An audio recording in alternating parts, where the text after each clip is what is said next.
can't buy. It resides between my eyes. Walked through the fire, came out better on the other side. See, life's like a beach if you find the sand. And right now, I feel like 100 grand. You are listening to Inspired Insider with your host, Dr. Jeremy Wise.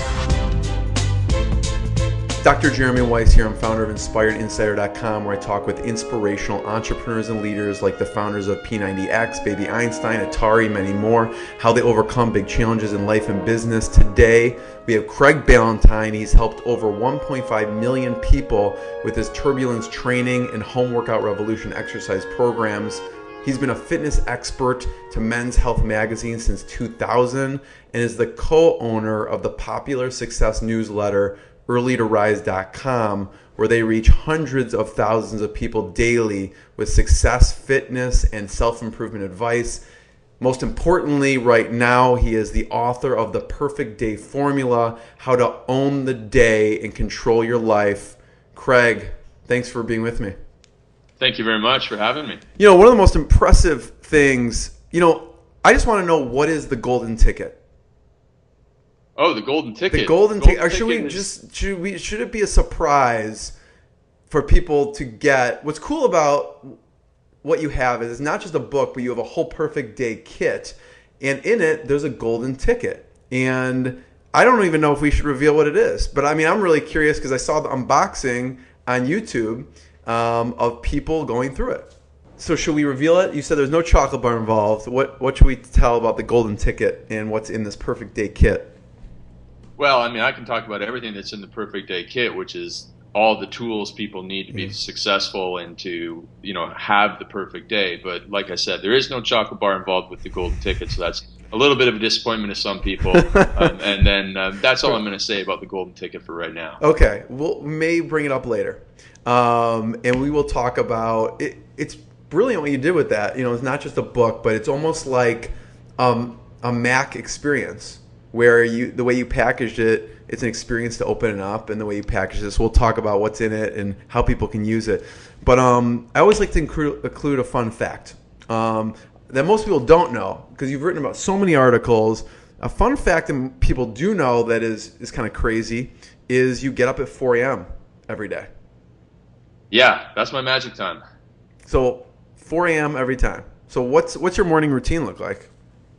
So I get up, I go downstairs, and as soon as I get downstairs, my dog greets me. So I actually let my dog crawl on my chest. So I lie down on the floor, and he crawls on my chest, and I pet him for a bit because I realize, hey, you got to make time for the little things in life. Right. And when I had him as a puppy, I would do that, and then I got so busy, using air quotes, so busy, that I didn't do that anymore. And it was like, this is silly. I can afford, 5 minutes to let my dog, hang out with me and just start the day nice and calm. So we do that.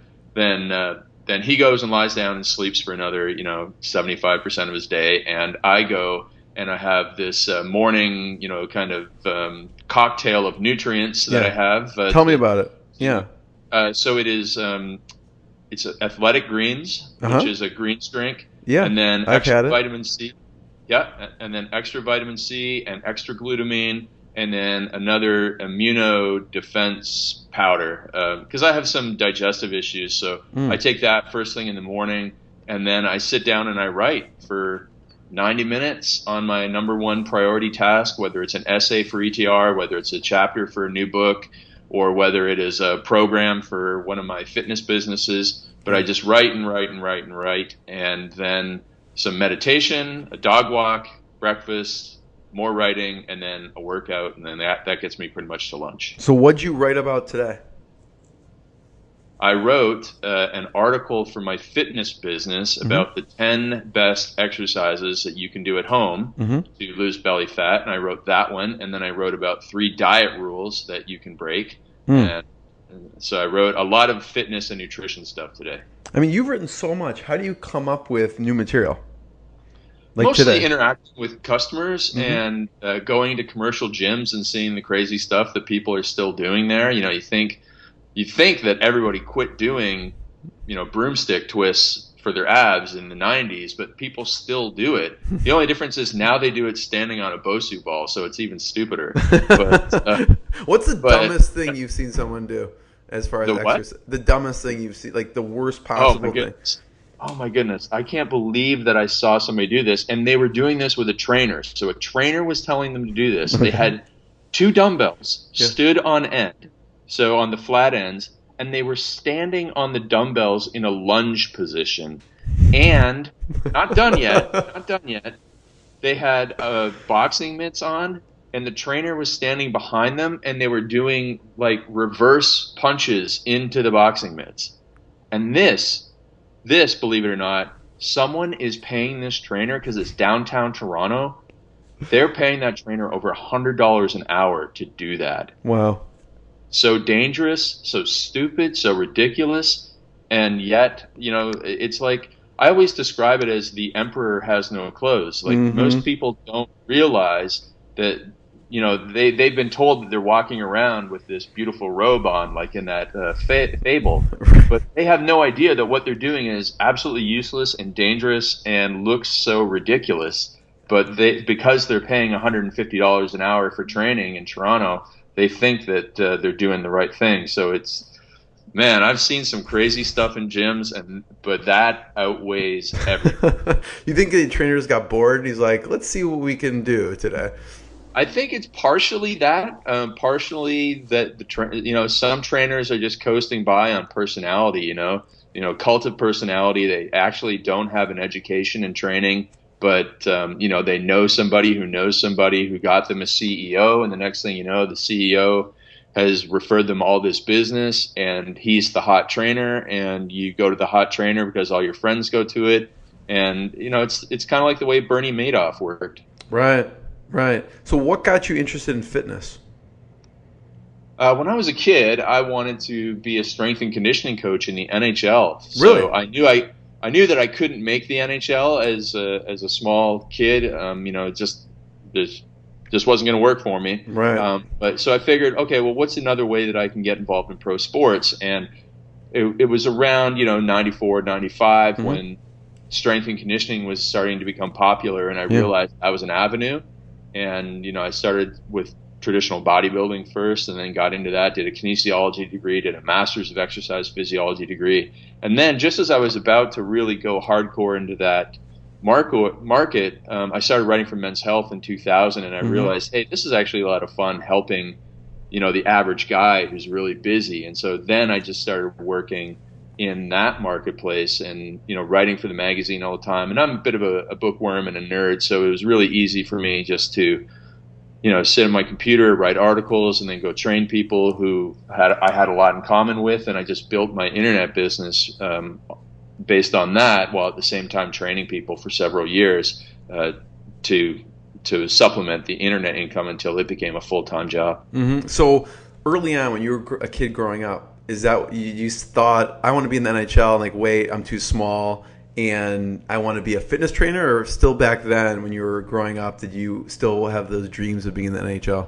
Oh, I gave those up like when I was 10. I was not playing in the NHL. I grew up in a town where it's just hockey crazy. And if you're a good player in my town, you're still, you would be a good player outside of my town, but you would be like on the low end in my town because there were so many people playing there. So I realized that pretty quickly. I just knew I wanted to do something in the fitness world. I thought maybe if I was a physiotherapist, I could be in the NHL. And then I realized even better, you could actually just train guys.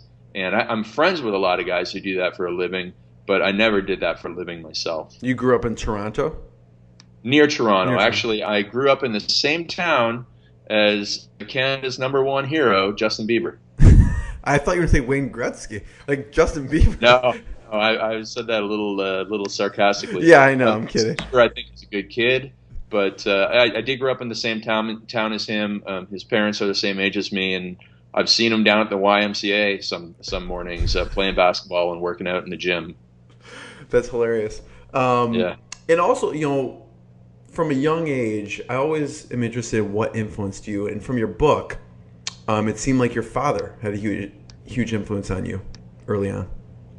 Oh, absolutely. Both good and bad. Yeah. Both my parents were incredibly hard workers. Yeah. But I learned a lot what not to do from my father. You know, he drank too much. He wasted his talents. But again, he was a hard worker, and so I did learn that from him. And, what did he do? He was a farmer, actually. I grew up on a farm. Oh, awesome. Yeah. Yeah, so he was up early. We didn't have dairy cattle, so he wasn't up early to milk them. We had what are called beef cattle, so you know what you eat your hamburgers from. Right. And so it was a little easier than having dairy cattle because you don't have to get up at 5 in the morning to milk them. You just have to get up around 6:30 in the morning to feed them. Still early, you know. Yeah, still early, and I mean hard work. You know, he was. His fingers were cracked from the cold in the wintertime, and his arms were tanned dark brown in the summertime from the sun. Mm-hmm. So, you know, it was like no excuses. You're going to get things done. Yeah. He was very unconventional in what he did and in the ways that he did it. But again, he did waste. He was a smart guy, and he wasted some of his talents. What was unconventional? Because, alcohol abuse. So he passed away a little bit earlier than he should have. So, yeah, so sorry to hear that. That was it's okay. We actually, you know, because of my online business, I was able to spend so much time with him in his final 18 months. You know, we just drove around because he always liked to just drive around and see how tall the corn was. You know, an hour away. You know, that's what farmers did. And check out old equipment. So we had very good times, and I wouldn't have been able to do it if it wasn't for all the work that I had done to build up my lifestyle-based business. Yeah. Craig, what did he do that was unconventional? He would buy, so he would go to like companies that produce, peas and corn in a can, and he would buy like the stuff that they didn't use. And he would feed that to the cows, so he wouldn't have to buy like corn from, from companies to feed the cattle. Interesting. So, yeah, I mean, people made fun of him and stuff for that, but he did that because I don't know. I guess it saved him some money, and he thought he was smart. But he just did a lot of it's the same stuff, anyways. Yeah. What did you do around the farm? I picked a lot of rocks. I picked a lot of weeds. I stacked a lot of bales of hay, both with the tractor and by hand, and helped him with cleaning the manure out of the barn. That was something that we always had to do. And I helped deliver a couple of calves a couple times. Really? Holy cow! Yeah, in some unconventional ways, because like if you have a breech birth in a hospital with a child, you obviously have to be very careful, and so sometimes you have that with a calf, and they have 4 legs, and it can be a real awkward thing. Do you have to cut it open? I mean, did your dad have to cut open? No, you have to pull pretty hard to get them out, though. Oh my god! So you basically were partially responsible for pulling out the calf. Yeah, a couple times I helped him with that. Oh my god! So do you think this is where you get a lot of your discipline and hard work from? From him and from my mother as well. Again, she was a very hard worker. She worked a regular day job at a factory as a receptionist, and then came home. And we were not rich by any means. We were very lower middle class, not poor. I wouldn't say poor, but I used secondhand hockey equipment and hand-me-down clothing and stuff like that. But she would come home and she would sew every evening. In the summertime, she spent hours in her garden. I mean, she had a heck of a garden, and freezing and canning all the fruits and vegetables, and she still does that. She still gardens to this day, and does a lot they stuff that frugal German farm wives would do. Right. So wow. Yeah, so so I learned a lot from them, and they expected me to kind of do a lot of stuff on my own. I was joking about it the other day with a friend who was missing one of her son's basketball games and how guilty she was feeling. Yeah. And I said, my parents made me ride 3 miles on, this crappy little bicycle in the summertime just to go play baseball because they wouldn't give me a ride. And I mean, it wasn't like I was riding through the streets of a city. I was riding through the countryside in the dark. Like I could have been picked up and abducted by people, but they were just like, you want to play baseball, you're going to get your butt to baseball on your own. Right. And so it's kind of funny that now everybody has to be at every kid's practice, filming it and involved in some way. It just wasn't like that in 1984. It's interesting. Yeah. And not only that is they probably, if it were today, first of all, would never allow that. They'd make sure the kid had a helmet and a car seat and like whatever, like a bike seat or something. And like, well, my parents would be arrested for what they, for letting me bike on my own under the age of 10 to baseball. Right, so, right. Absolutely. And it actually brings up your comment about the seatbelt brings up something that when I was 4 years old, something happened in a car ride that actually influenced me to go into the health and fitness industry as well. So we were actually coming home from town, me and my mother, and I was riding in this big green car, and that was back in the days when there was no seatbelts. No seatbelts. Yeah, exactly. You would have to like dig into the seat, right, to find the seatbelt. Right. Yes. You could never find it, and I was sitting in the front seat, and I was 4 years old, and you're not allowed to do that anymore. Right. But I could tell that she was upset by something, and so I asked her, and she said, I just got out of my Weight Watchers meeting, and I didn't lose any weight, and so she was really sad, and so that really impacted me, and that's why I think I went on to do all these transformation contests in my business. Yeah. Because we've done 25 of them now. A gentleman just lost 75 pounds in 12 weeks in them. Oh, yeah. I mean, it's incredible. I mean, there's some people get accused of not being the same person because of the changes they make. And you see this all the time in Beachbody commercials and stuff like that. Yeah. It's really amazing what somebody can do in 12 weeks, which is, and I calculated this out one time, 0.03% of your life. Yeah. That's all it is. And it's amazing what people can change, not only in their health and fitness, but also in their business, in their personal lives, and that sort of thing. So that impacted me, and that was a no seatbelt story that I just shared. So this is with Turbulence Training, right? What made you, first of all, where can people check that out? Because I was looking, the pictures, before and after pictures on there are astounding. They are unbelievable. They're astounding. They really are at turbulencetraining.com. And again, we've ran 25 transformation contests, but in 25 contests, we also have 4 categories, men and women over and under 40. So, we're going on 100 plus winners of these contests. And, we've gave out over $150,000 in cash, maybe even $200,000 in cash now in prizes to people from all around the world, which is really cool. That's amazing. I haven't met most of them. They're from all corners of the globe. And then one thing that I learned and talk about in my book is that all the winners always have these 5 pillars in place. Yes. And those 5 pillars of success, if they don't have them, they're not winning, period. Yeah. The 5 pillars of transformation. And I want you to talk about those for a second. But first of all, how does the transformation contest work? What do people need to do? Sorry, I missed that one. I said, how does the transformation contest work? What do people have to do? Oh, yeah, great question. So we do them 3 times a year, and all people have to do, they don't have to pay to enter or anything. They don't have to buy anything from me. They do have to use one of my workouts, but I have tons of workouts on YouTube and on our blog. So someone could just, go and enter during it's January, May, and September are the start dates, and they're 12 weeks long, and you just have to take a before and after photo and, go and use my workouts for 12 weeks, do amazing things, change your body, and then write a little 300-word essay on your journey at the end and submit your photos in that little essay. And you can win up to, I think it's $1,000 and a 3-month membership to my, or 3-year membership to my website. And we're actually, for the 25th contest that's just ending right now, we're actually picking a grand prize and flying them to our annual summit, which is in Denver in June. So really excited about that. That's awesome. To meet one of our winners. And a lot of our winners actually go on to become certified in my Turbulence Training system. So we have a certification as well.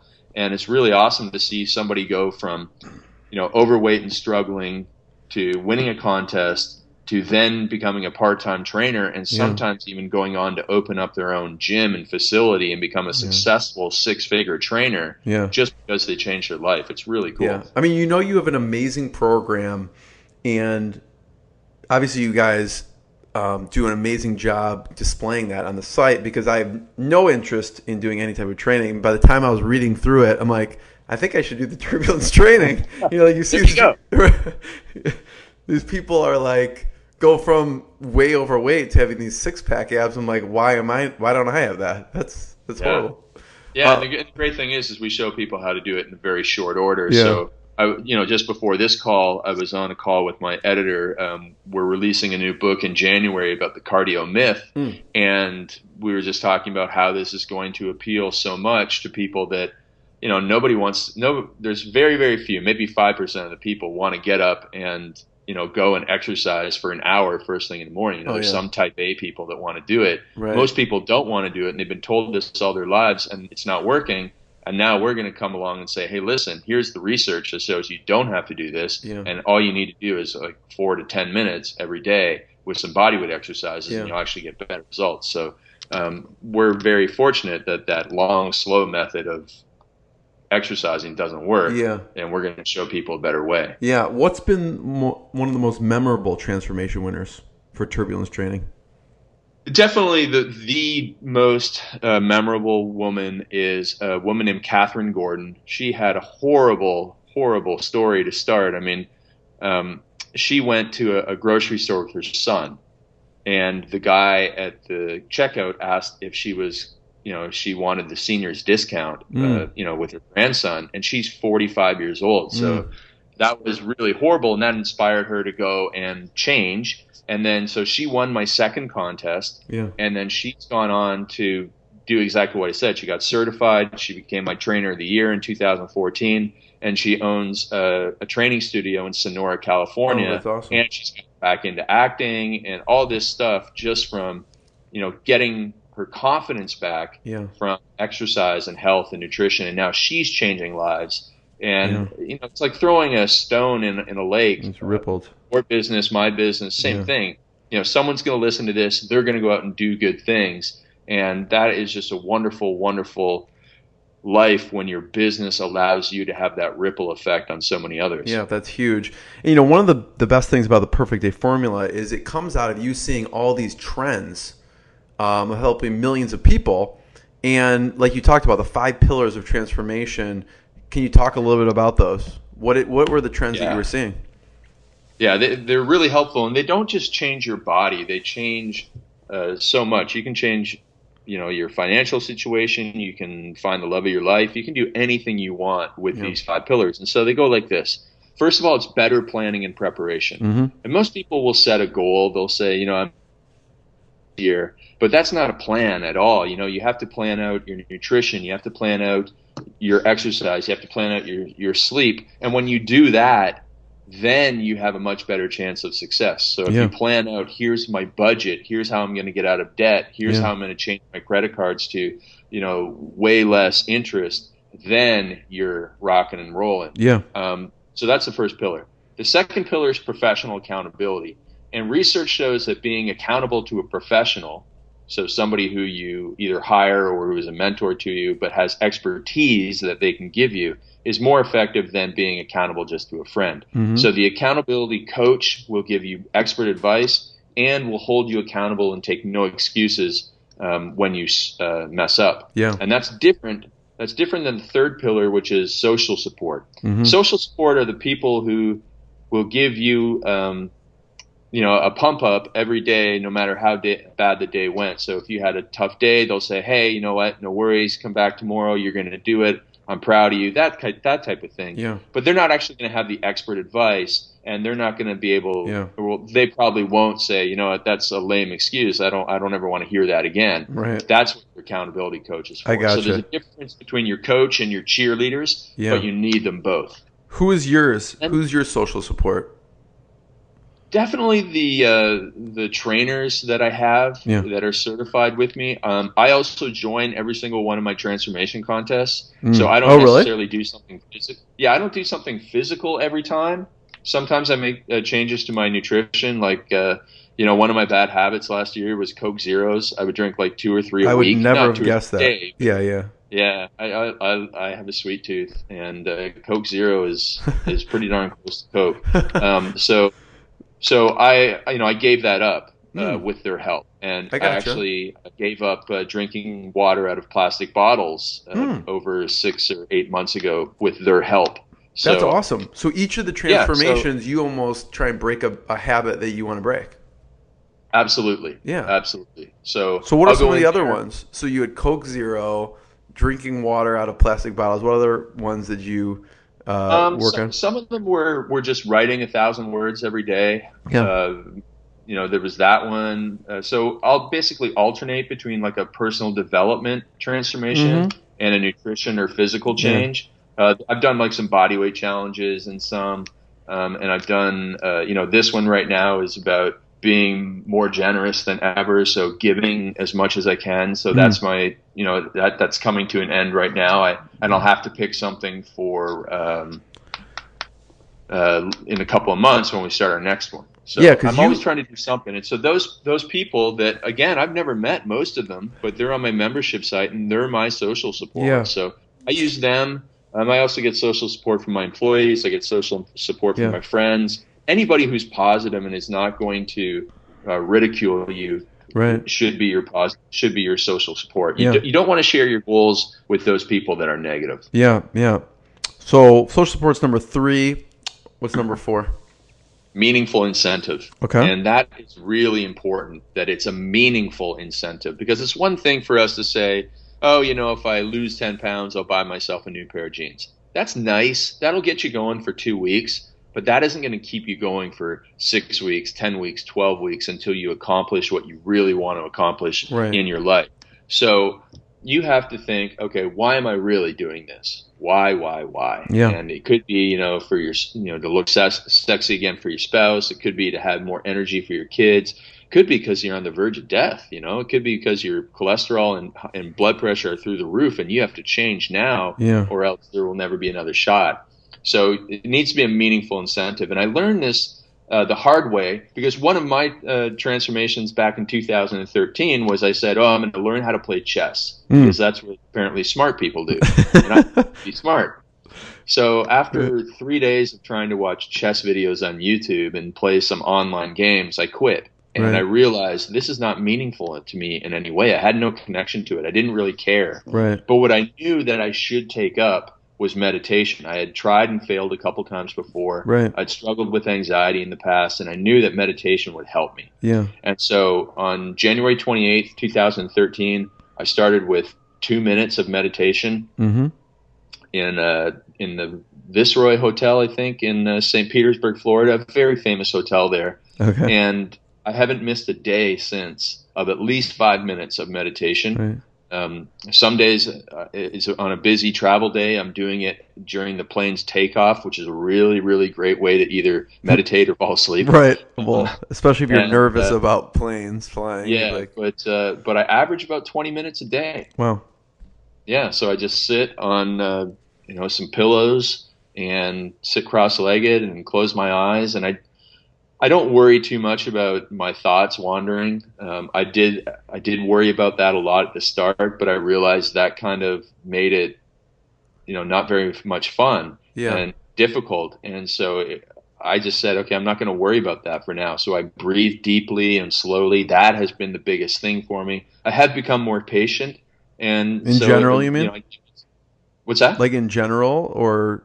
Oh yeah, in general. So. I mean, I would race old ladies to the checkout line at the grocery store, 10 years ago, just because I wouldn't want to wait behind them, And now I'm like, okay, be polite, be courteous, relax. You're going to get home at 12:44 instead of 12:43. It's okay, just to take it easy. So it really has helped me in my patience, especially dealing with team members and employees. I've become a much more tolerable team member. And so it's made a world of difference in my life. And it's something I struggled with. I quit in the 2 prior attempts that I made to meditate. Yeah. And what this changed? one, I just said. What changed from you quitting mindset. To actually you sticking through with it? Mindset, me going, come heck or high water, I'm making this a habit. You just committed.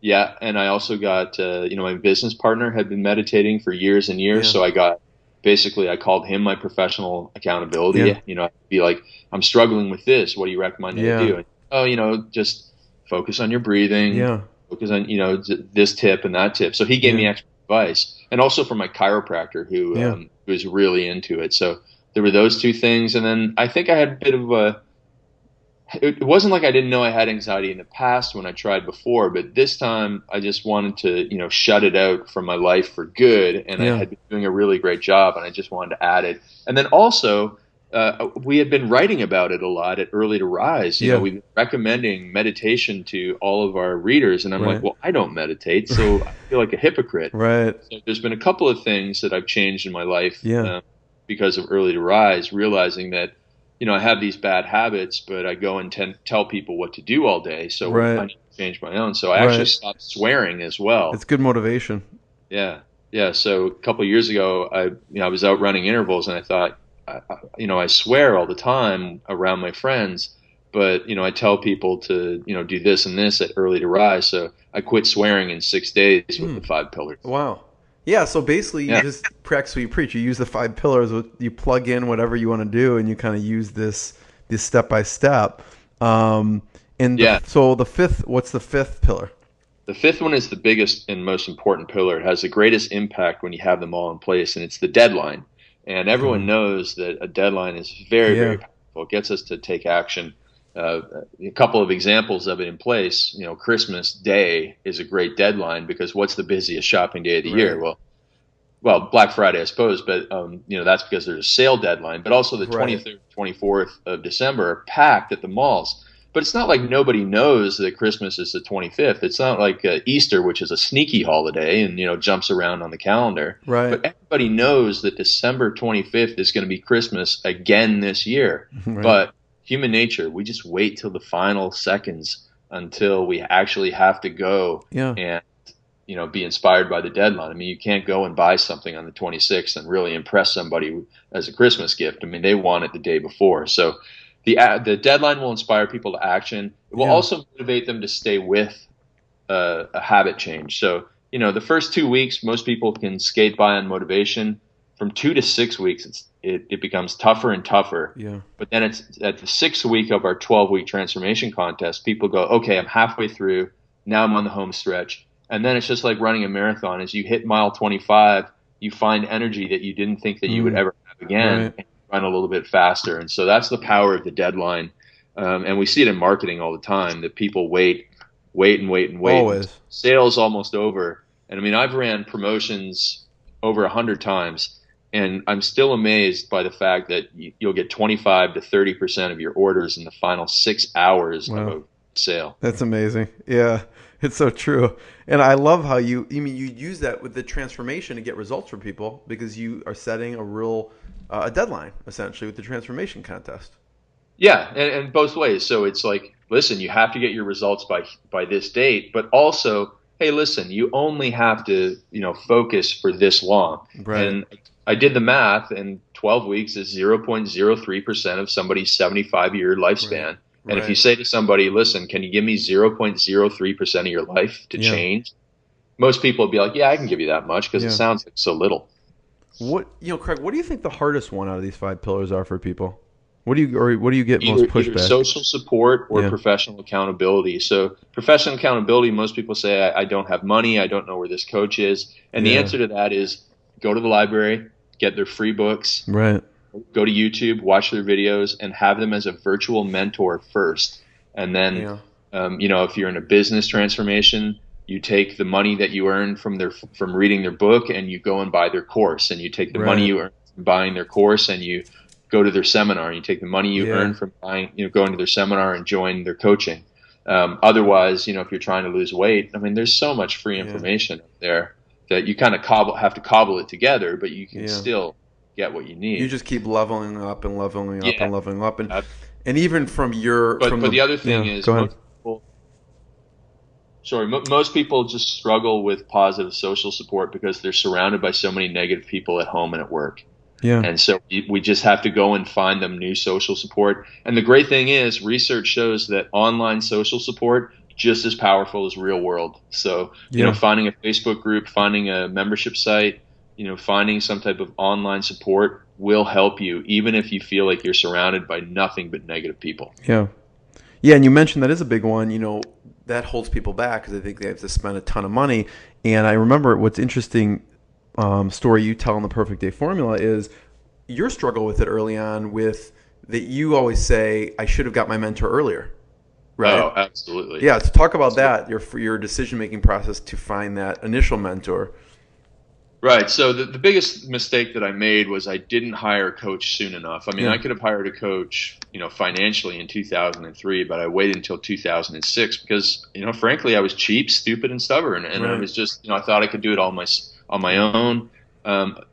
It was really nice timing. It was a classic when the student is ready, the teacher will appear moment. Right. I was just reaching out to a friend, and we got in a conversation about coaching, and he said, I'm actually thinking about taking coaching clients on. And I said, I would love to, have you coach me. And he was really, really great. And he helped me have a huge breakthrough in my business. And I wish I would have done it sooner.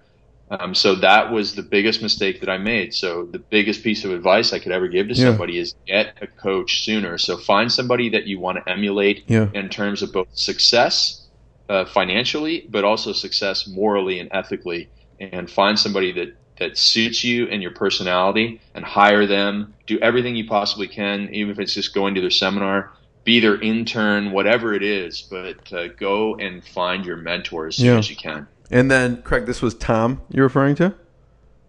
Yeah, Tom Venuto, who wrote Burn the Fat, Feed the Muscle, a very big selling ebook. And he's like kind of the grandfather of fitness information products on the internet. He's been around and doing this since 2001 or 2002. Yeah. And he's just a wise, ethical, moral person, and he really helped me out.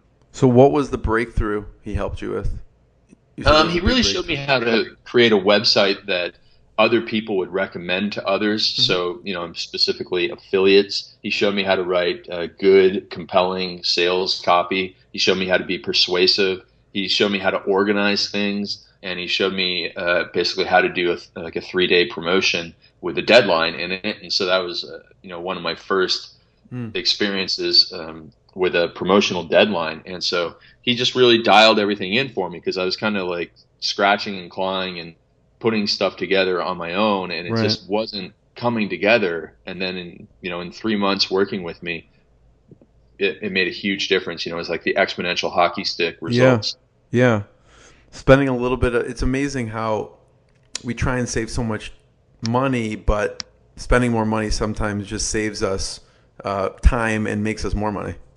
Yeah, I just did a recent presentation at a big fitness seminar talking about the 3 biggest business mistakes that I made. Yeah. And the first 2 were about wasting money. Yeah. And I said, but you know what? The money that you waste is like a fraction of what you will lose by not having a coach, which was, the third mistake. Like people are going to overpay on rent. They're going to overpay on websites. Right. And, they're going to get in partnership with the wrong person. Everyone's going to do this. It's like you can't. I could tell you a million times and you'll still go and make those mistakes. Right. But the wrong partner and overpaying, they'll only cost you $10,000 in errors. But not having a coach could cost you millions. Yeah. Or having a coach can help you avoid the other 2, maybe.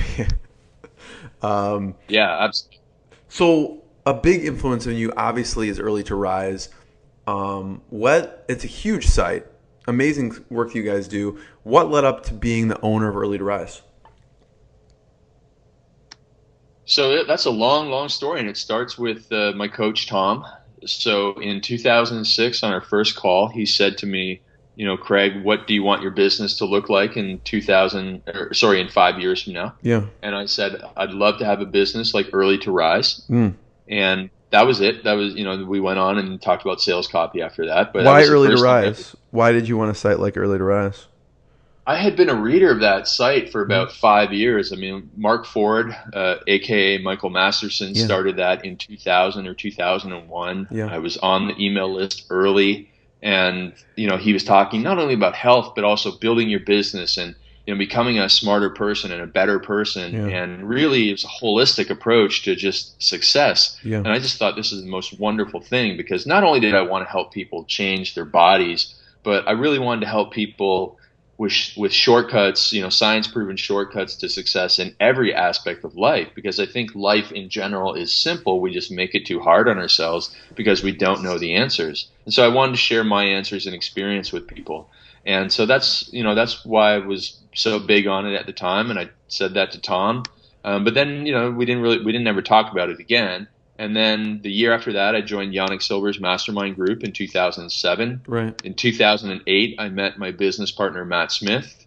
But we didn't do any business together until 2011. But we remained friends, and I learned a lot from him. And, I met a lot of people. And then in 2010, Matt Smith and I were on a trip with Yannick and Tim Ferriss in the deserts of Arizona. We were shooting guns and driving cars. Okay. And then on the way back, we were at the airport, and Matt said to me, what do you think you're going to do next after the fitness business? Or, what are you going to do in the fitness business? And I said, well, I told him that I wanted to have a business like Early to Rise. And then 6 months later, he was at a seminar with Mark Ford. And Mark Ford said to him, I don't think I want to do Early to Rise anymore. I'm going to sell it, or I might even shut it down.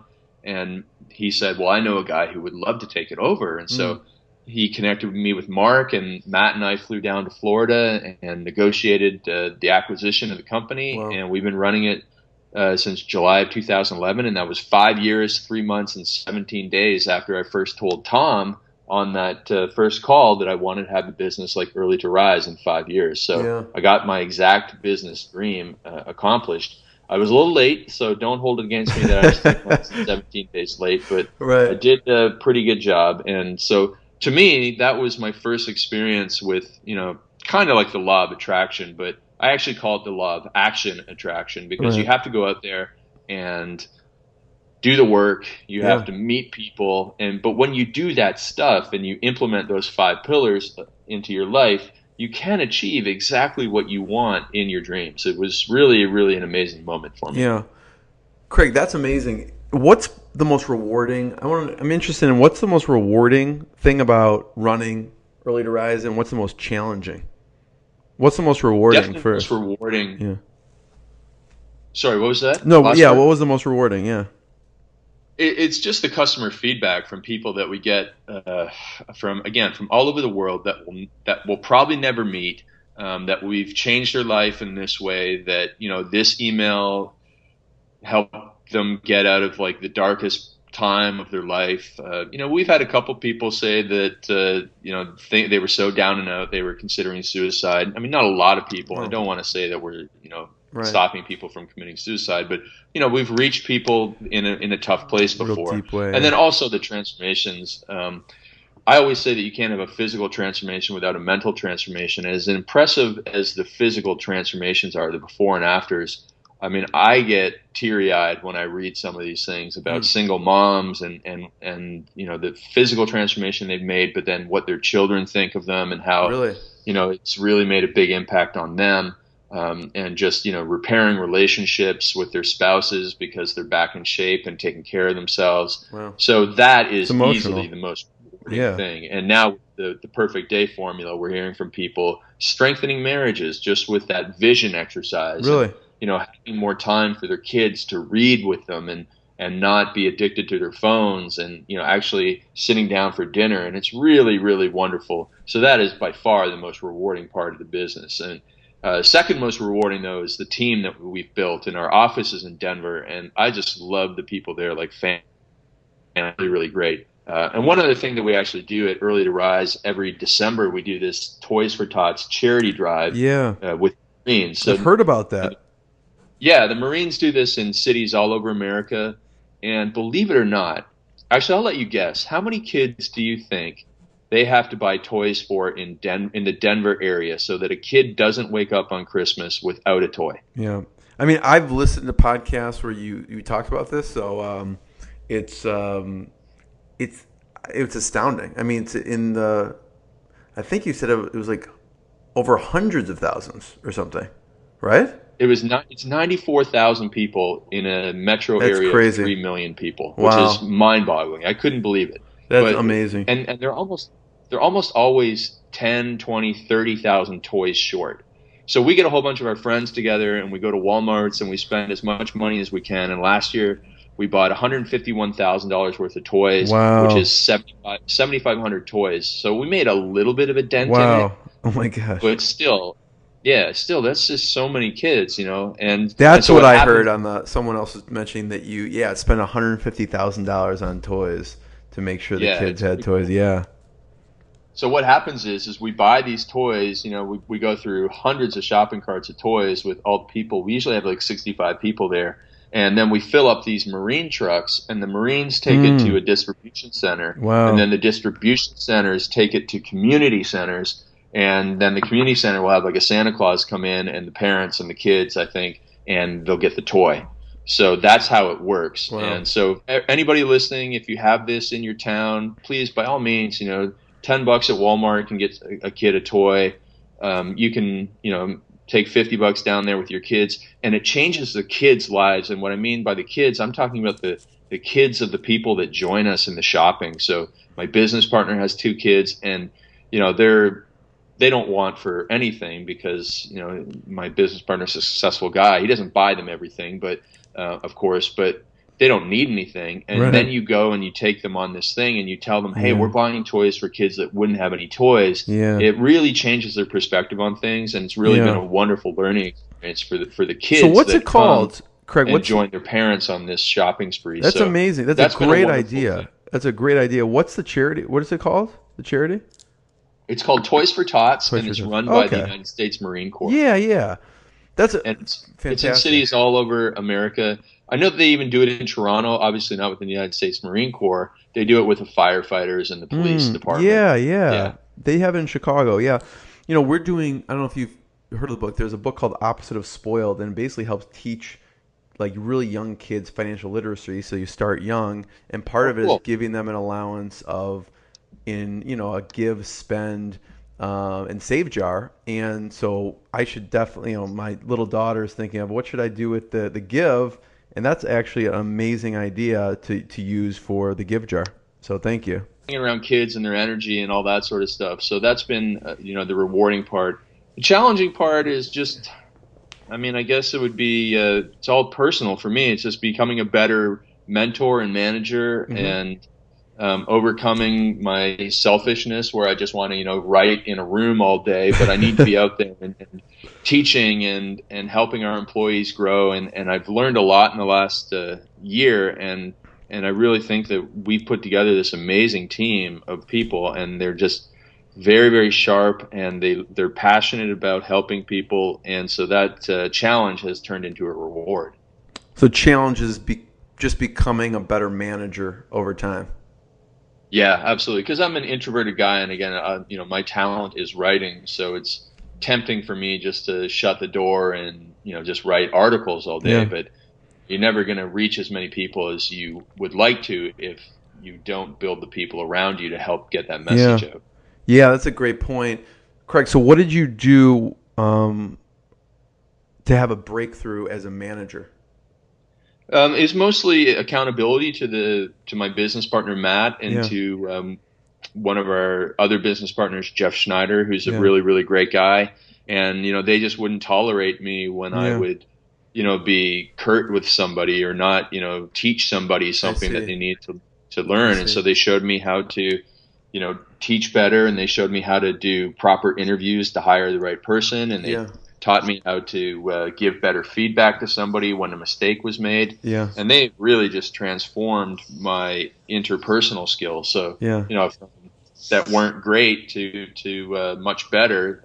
I'm certainly no manager of the year, but I'm getting there. Yeah. And it's hasn't been easy, and it's been embarrassing at times because I realize how poorly I behaved. But it just shows you that you can change if you set your mind to it and you use those 5 pillars. Yeah, it's interesting. Every time I ask that question, I think go back to, I listen to the book. It's like you can just plug it into the 5 pillars, right? So someone's having a challenge being a manager or whatever that challenge is, they could just do the planning and prep, get professional accountability, someone who's done it, the social support, the meaningful incentive, and the deadline, and you're good to go. Yeah, I love that. So, so the perfect day formula, how did you come up with the name? I know you're well thought out. You're a master writer, copywriter.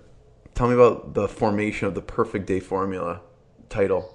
I think it was just going back and forth with, again, my business partner, Matt Smith, on it. And it was like, well, what am I trying to convey here? Because the whole book from start to finish took me way too long. I wrote probably 300 pages when I sent it to my editor, and he sent back like 100 pages, Wow. So he edited out a lot. And it was really hard for me to organize it. I did it all wrong after reading a Ryan Holiday article on how to write a book, but I'm very happy with what we polished it into. Yeah. But it was just a real struggle to, like, I know all this stuff that I want to say. What's the right way to say it? Yeah. And then we came up with that formula of, these kind of mental models that I use to be successful, and figured out how they fit into certain parts of the day. And now that I think of it, it's a miracle how it actually turned out as it did, considering how much information I just wanted to spew at people. But again, with the help of a good editor, and we used Tucker Max's company called Book in a Box, and an editor through their company. They're great. Really worked out great, and very happy with it. And so I think it was just, me and Matt, we had a lot of dinners together, and we just tossed a ton of ideas back and forth. And he's very good at outlining things. And then I'm not exactly sure where the name came from, but I remember August 29th, 2014, I know that I said to myself, this was a perfect day. And it was just a regular day in the office, but it was one of those days where you're like, I made so much progress and so many good things happened today. Why can't every day be like this? Yeah. And actually, it might have been 2013. I can't remember exactly what year it was. Yeah. But that was when, like, perfect day kind of entered my mind. And then that must have came up in the titles that we were throwing around, like how to have a great day and all that sort of stuff. And so I think it's the right title. I think it's the right book, and it's helped people. And I know it's the right formula. It really, really did turn out well that way. Yeah. Yeah. I mean, everyone wants that perfect day, and that perfect day that's not like out of the ordinary, but they can replicate each and every day. And so for you with the perfect day, there's a vision story. Yeah. The vision about my future. Yeah. Yeah. So, I teach everyone in the book to write their vision. And, I learned about vision creation from guys like Cameron Herold, who wrote the book Double Double, and also this guy, Ari Weinswig, who owns Zuckerman's Deli in Ann Arbor, Michigan. It's very famous. They talked about writing a vision for your business, and I kind of modified it so it's your career, your family, everything. And then your vision is really like writing a movie script for your future. Yeah. But you're writing your vision as if you already achieved everything that you want to achieve, and you write it 3 to 5 years in the future. And so I wrote mine, as if we were having a big party, and my 2 kids were there, and all my family and my friends. My business partners had flown up from America. I know exactly what house I want to live on and what street I want to live on. I'm actually looking at it. I live like a couple of streets down from it right now. But I know exactly what I want. I know exactly what Christmas party I want to have. And you write this vision story out, your dream life, as if you've already accomplished it. Right. And then you share that with good people. And when you share your vision with good people, like I did about Early to Rise, other people go out of their way to help you. It's almost like you get them on this autopilot to help you. So if I tell you, hey, Jeremy, what I really want to do is, meet 3 entrepreneurs in the Chicago area that would that I could send this book to, and then you would do nothing but think of like, oh, who are these entrepreneurs that I could connect them with? Right.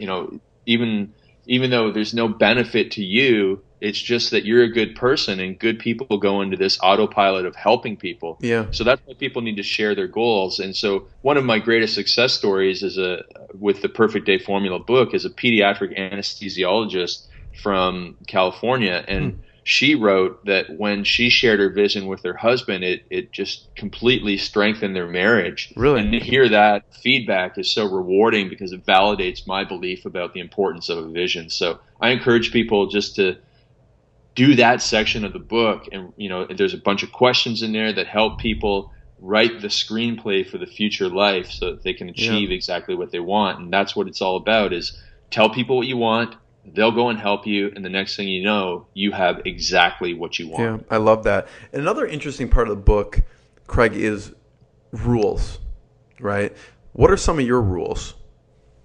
Some of my rules are that I get up and go to bed at the same time every day, and that's really, really helpful for maintaining all-day energy levels, so I highly recommend that to people. I also have rules that I don't swear, that I'm polite and courteous at all times, that I don't get in internet arguments with people. If I've made a mistake, then I'll apologize. But other than that, I'm not going to, if somebody mouths me off in the comments section, I'm not going to argue with them because it's just not worth it. There's actually a really great quote from, have you ever read any of Nassim Taleb's book, like Fooled by Randomness and those books? No, I haven't. Okay, he has a little book of quotes called The Bed of Procrustes, and one of his quotes says, "Your reputation is harmed the most by what you say to defend it." And if you think about it, it's probably true, because then you just come up with these excuses, and you should just, if you mess up, just say sorry and fix it. Right. Don't try and make up an excuse, because you only dig the hole deeper. You make yourself sound terrible in one way or another, and all the words that you say can be twisted and turned against you. So don't even try and defend yourself. It's just not worth it. And so I love that quote. It's really been influential on me, and just reminds me that, somebody says something about you on the internet, turn the internet off, go around and walk outside and realize no one's throwing stones at you. So in the real world, it doesn't matter. Right. And so so my rule is I don't get in confrontations. Even in the real world, if I make a mistake, I apologize. Yeah. And if I didn't make the mistake and someone's wrong, I'm not going to argue with them about it. I'll just let them vent, and then maybe I'll say sorry and just leave it at that. But I'm not going to argue with somebody, because it's just not worth my time. Yeah, so true. What also I loved about the book is the not to-do list. Yes, very important, especially in this crazy busy world of all the things that you could be doing. I mean, and entrepreneurs that are listening, you can slide into working 16, 18 hours a day, especially with social media, reading every article that's out there on Medium about how to build your business. I mean, there's just so much information that you have to have limits and cutoffs at some point. I mean, you just have to say, okay, this is the line, and I'm stopping here. Yeah. And so whether it's, I don't work past 8 o'clock at night, or I don't take work home, or, I don't, use the internet on Sundays, which is one of my rules. Yeah. What is on your not to do list? Not to do list is not check email until after 11 o'clock in the morning, or hopefully afternoon. Not get in arguments, obviously, is another one. Not take phone calls from unexpected phone calls. So, I don't just answer the phone if it starts ringing. I don't take, if someone tries to get a hold of me on Skype, unless we have an appointment, I don't take the call. Yeah. I'm in a fortunate position where I don't have to react to that stuff. Right. People, if it's important, someone will get back to me later. Yeah. And, it's just, unless there's a question mark in the email, I don't reply to it. Just stuff like that helps you cut down on the amount of back and forth and unnecessary communication. And so I really just make sure that if I'm having a phone conversation with somebody in 2 days, I'm not going to continue an email conversation that can wait for 2 days. Right. It's just stuff like that can really save you a lot of time when it's all added up. Yeah. And I think in the book, I don't know if it was in the book or another piece of information you had out there, was the 3 most important rules.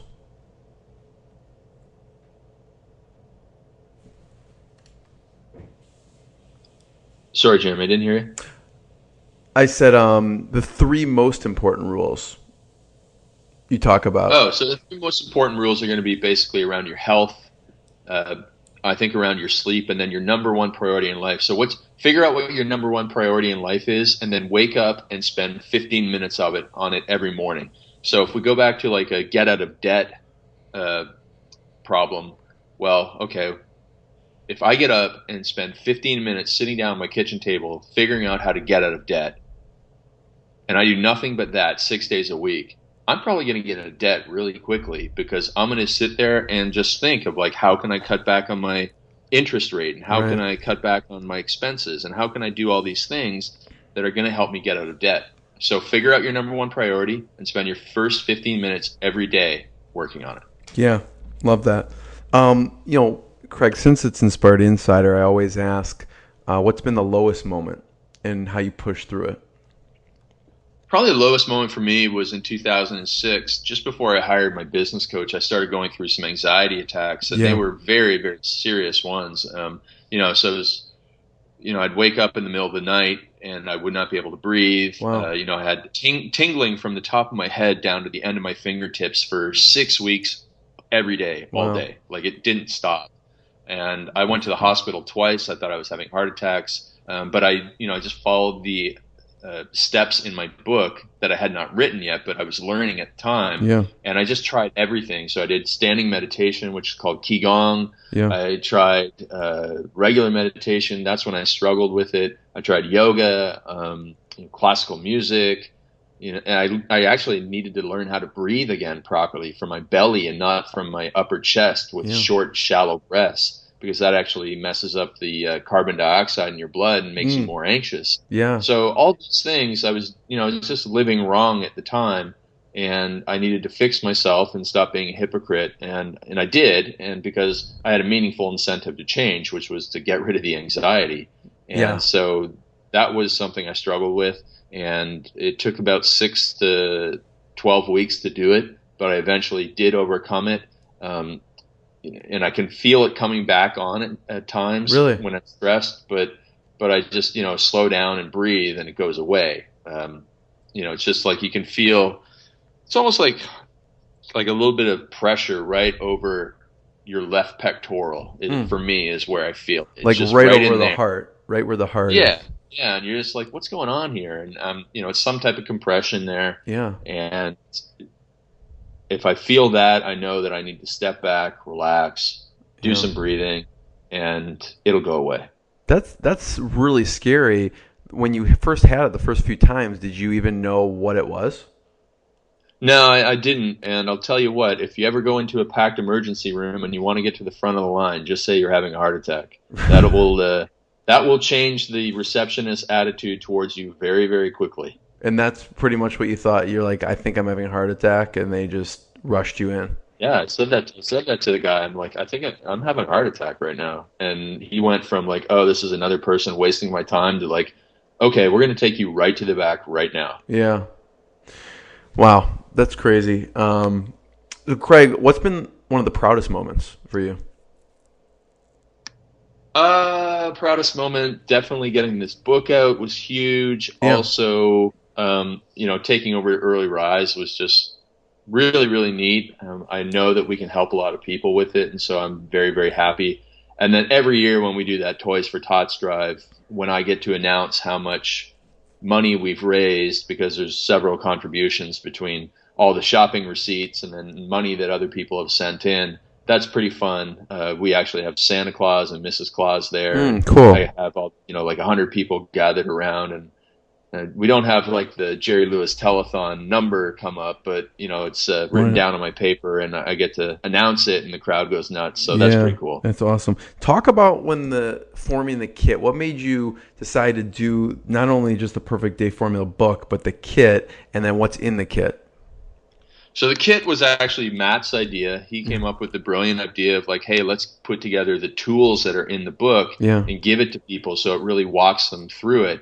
So having the kit is like having me at your kitchen table across from it, taking you through creating your rules, creating your pillars, creating your vision, walking you through all that. Plus it gives you, aspects for the brain dump, which is a really cool tool that helps separate work and home. It allows you to identify your magic time and script your day. All these really important success tools that will help somebody accelerate the results. And so Matt gave me the idea. Our team put it together. It is really great. It's like having presents show up at your house when you order it. It's like Christmas in July sort of thing. Right. And really, really happy with how it turned out. And so they'll open it up and they'll get the gratitude journal that we have. That's also been a really big impact on my life for positive reasons. Yeah. And then they'll get the workbook to help them create their rules. And then they'll have a little piece of paper that they get to write their rules down on in a plastic carrying case for it. It's just like carrying around your goals at all times, like Zig Ziglar said. Yeah. So you have that.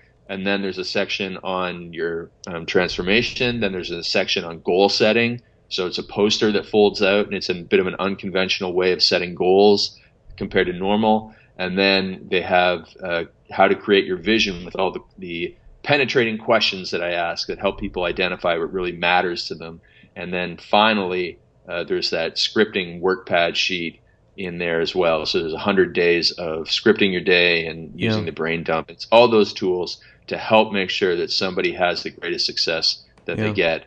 And then there's the golden ticket, which, if somebody wants even more coaching, we have a online coaching program that helps people take it to the next level. Yeah. So what is the golden ticket? It gives them a huge discount. Yeah, a huge discount for them to call into our customer support team.